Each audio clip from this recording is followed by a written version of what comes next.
Survey भवन्तु सुखिनः survey सन्तु निरामया। गोड़ लागे छी सब कोई के। तो आइ हम अहाँ सबके पाँचम दिन के एगो सिंपल 5टा रूल्स बताबऽ जा रहल छी जे अपना सबके भोर में गलती छै से हेल्दी रहे के लिए 5टा गलती जरूर नहीं करबाक चाही सुत उठ कऽ।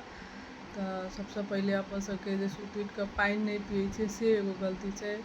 रात में साँसो लै छै ओहूसँ बॉडी के डिहाइड्रेट भेल रहे छै, ताहि लए सुत उठ कऽ जरूर सक भरि आधा पौना लीटर पानि तऽ पीबाके चाही। दोसर गलती छै जे अपना सब सुत उठ कऽ मोबाइल चलबऽ लगे छै। मोबाइल एकदम नहीं चलेबाक चाही। से बहुत रंग के खबर, बहुत रंग के न्यूज या टीवी देखऽ लगे छै, ओहिसँ टेंशन आबि जाइ छै।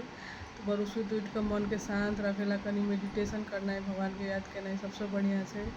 तेसर गलती छै जे अपना सब बेडे पर चाय पियऽ लगे छै, से तऽ एकदम खराब चीज छै। सुत उठ कऽ चाय कखनो नहीं पियऽके चाही।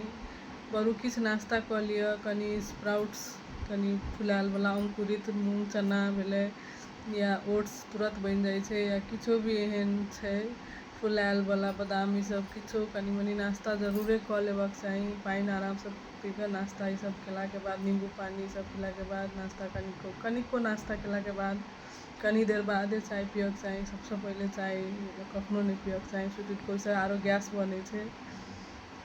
चारिम गलती छै जे अपना सब भोरे उठ कऽ एक्सरसाइज नहीं करै छियै। एक्सरसाइज एकदम केनाइ जरूरी छै। पेट के हिलेनाइ, हाथ पैर हिलेनाइ, कनिको बैसलो छानो पर बैठल बैठल अपना सब हाथ पैर घुमा कऽ हिला सकै छियै, चला सकै छियै।